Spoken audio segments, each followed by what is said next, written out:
सहन करती हैं और जैसे ही हम यहाँ से इनको ऐसे हाथ प्रतिदिन अगर घुमाते हैं तो बीपी हमारा कंट्रोल हो जाता है। आपको मालूम है? गाय पे हाथ डालने से बीपी कंट्रोल? नहीं, गाय के इस पे ऐसे हाथ घुमाएंगे तो अपने को सुख अनुभव होगा, उन्हें भी सुख लगेगा। लेकिन जब ऐसे हाथ घुमाते हैं उन्हें थोड़ी सी तकलीफ होती है, लेकिन वो सहन करती हैं। पर जैसे हम इनके ऊपर ऐसे हाथ घुमाते हैं, उल्टे क्रम में हाथ घुमाते हैं तो हमारा बीपी ठीक होता है। ये अमृत है, ये साइंटिफिक है।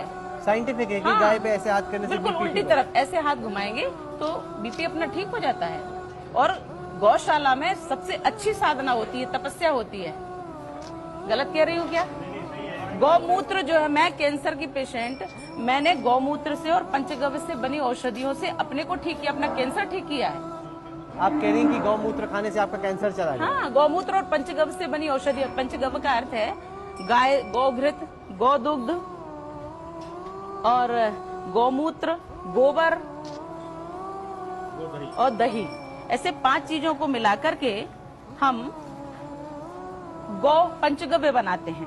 अब डॉक्टर लोग कहेंगे कि ये कैसी बातें कर रही है साली? ये मैं प्रत्यक्ष प्रमाण हूँ इसका भी। तो कहते आप हैं पूछिए कैंसर के आपका कैंसर गौमूत्र वगैरह खाने से पीने से ठीक हुआ? मेरे भाई, अगर बात एनिमल राइट्स की, एनिमल बचाने की और भावनाओं की है, तो सांप को क्यों मारा जा रहा है? चूहों को क्यों मारा जा रहा है जहर दे दे के?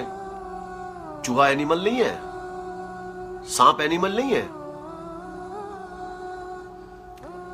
यार।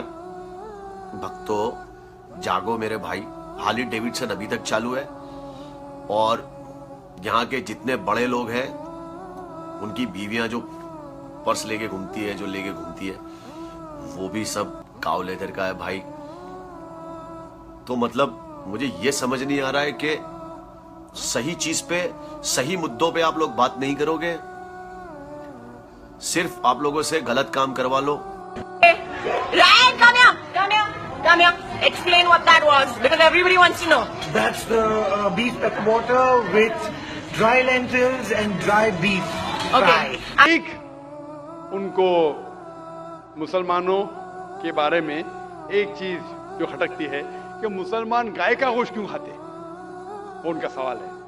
मैं पहले बोलना चाहता हूं भाई साहब आनंद जी कि एक मुसलमान अच्छा मुसलमान रह सकता है 100% शाकाहारी होने के बाद भी। A Muslim can be a good Muslim even by being a pure vegetarian. शुद्ध शाकाहारी होने के बाद भी एक मुसलमान 100% अच्छा मुसलमान रह सकता है।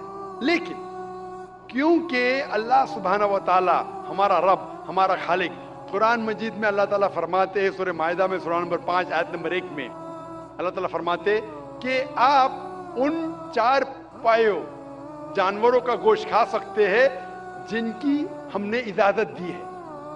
अल्लाह ताला फरमाते सूरह नहल में सूरा नंबर 16 आयत नंबर 5 में कि आप कैटल का गोश्त खा सकते हैं। कुरान में जिक्र आता है सूरह मोमिनून में सूरा नंबर 23 आयत नंबर 21 में कि आप कैटल में से आपको मिलता है दूध, उनमें से मिलती है आपको गर्मी और आप इनका गोश्त खा सकते हैं। तो जब अल्लाह सुब्हानहू व तआला हमारा खालिक, हमारा मालिक कहता है कि आप गोश्त खा सकते, तो क्यों हमें नहीं खाना चाहिए? मैं आपको कोशिश करूंगा बताने के लिए कि आज की साइंस ये कहती है कि हमारे जिस्म में हमको प्रोटीन की जरूरत है, कम से कम 23 अमीनो एसिड की जरूरत है। यही 23 में से 8 अमीनो एसिड हमारे जिस्म में नहीं बनते। उसके लिए फर्ज है कि ये हमारे खाने में हमें ये अमीनो एसिड मिलना चाहिए। कोई भी शाकाहारी, कोई भी भाजी पाला नहीं है जिसमें आटों के आटो अमीनो एसिड मौजूद है। फ्लैश में, गोश्त में आटो अमीनो एसिड मौजूद है। इसे साइंस कहती है कंप्लीट प्रोटीन, कंप्लीट फूड। आज साइंस ये कहती है कि फ्लैश फूड में, गोश्त में प्रोटीन है, नियासिन है, विटामिन B1 है, इससे सेहत अच्छी बनती है। और आज आप देखेंगे जो जानवर जो शाकाहारी होते हैं, जो सिर्फ भाजी पाला खाते हैं, भेड़, बकरी, गाय, आप देखेंगे इन जानवरों के दांत इनके चपटे हैं, उनके पास हर्बीवोरस सेट ऑफ टीथ है। ये सिर्फ भाजी पाला खाते, गोश्त खा ही नहीं सकते।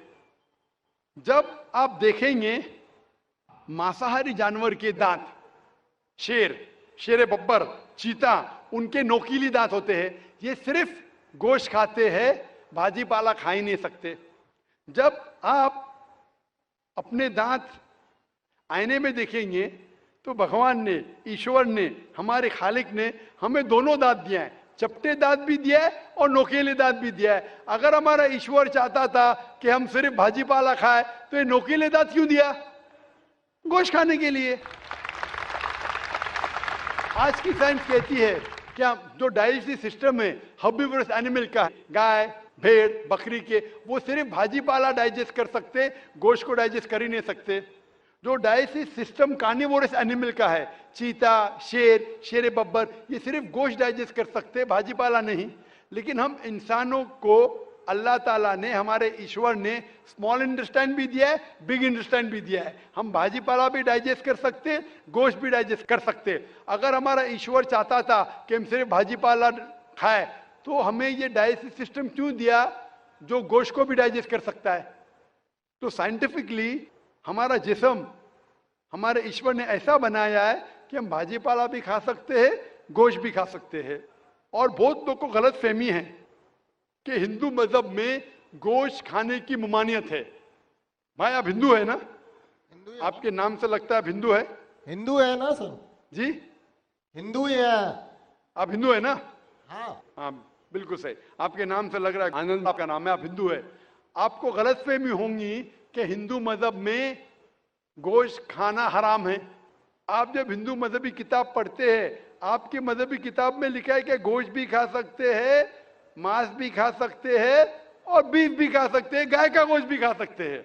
आप जब पढ़ेंगे मनुस्मृति चैप्टर नंबर 5, अध्याय नंबर 5, श्लोका नंबर 30 में लिखा है कि अगर खाने वाले जानवर, अगर खाने वाले मखलूक उस चीज को खाती है जो खाने वाले जानवर है, तो आप कोई गुनाह नहीं कर रहे, क्योंकि ईश्वर ने कुछ मखलूक को बनाया है खाने के लिए और कुछ मखलूक को खा जाने के लिए।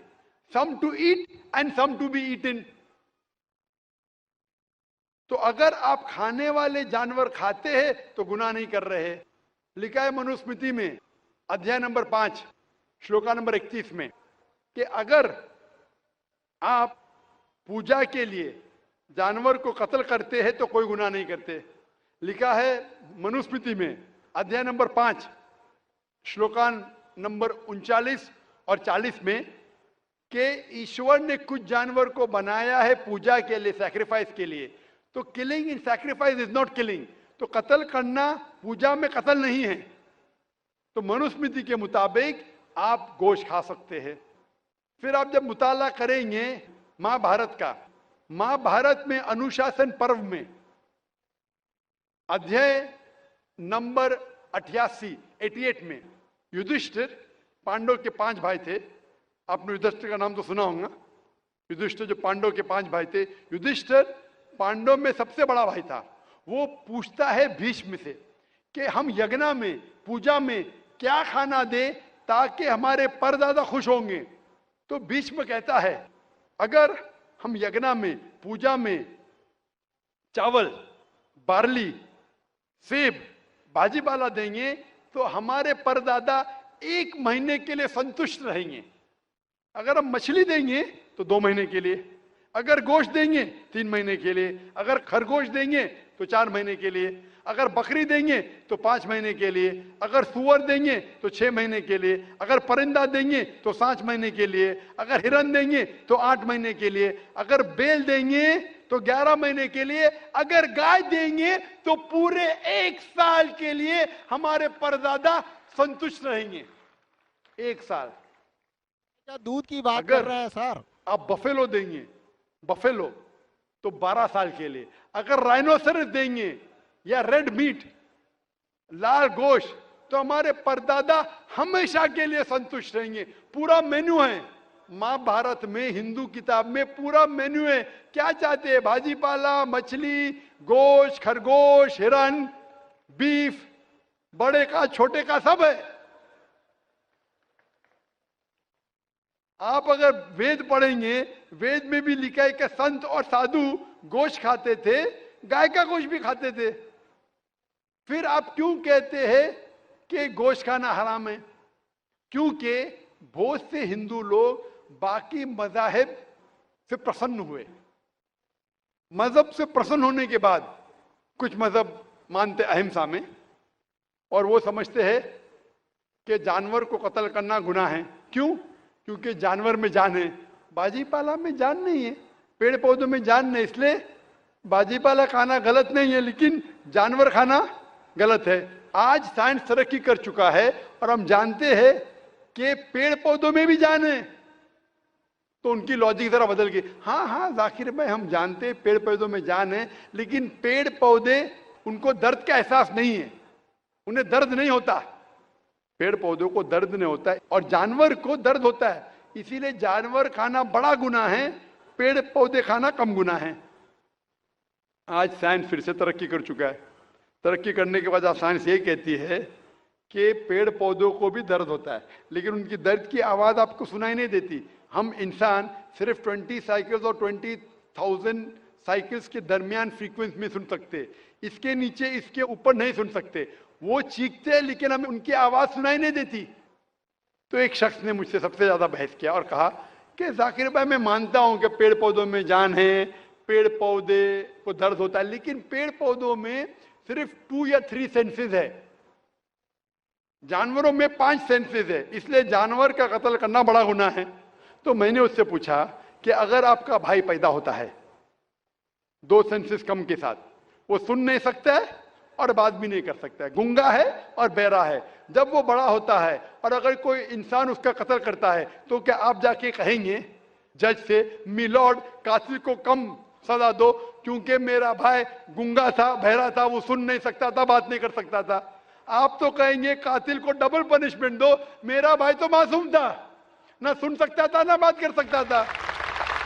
इस्लाम में 2 सेंसेस जैसे 2 सेंसेस वो नहीं।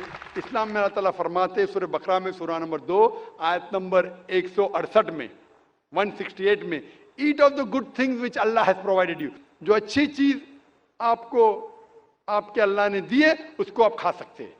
तो आप अगर मुताला करेंगे मजहबी किताबों का और साइंस का, गोश्त खाना कोई गलत नहीं है, और मुझे खुसूसन कोई गिला शिकवा नहीं अगर गैर मुस्लिम, अगर हिंदू गोश्त नहीं खाते, मुझे कोई गिला शिकवा नहीं, क्योंकि अगर सब हिंदुस्तानी गोश्त खाने लगेंगे तो हिंदुस्तान में गोश्त का भाव बढ़ जाएगा।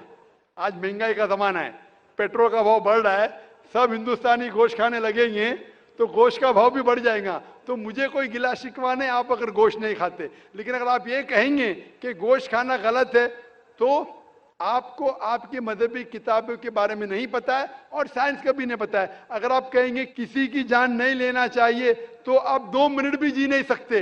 हम जो सांस ले रहे हैं ये जर्म्स है, जर्म्स में भी जान है, आप सांस लेने से उनका कत्ल कर रहे, तो आप जी नहीं सकेंगे। इस्लाम में यह है कि जो चीज की इजाजत है वो आप खा सकते, जो हराम है उसको नहीं खाना चाहिए।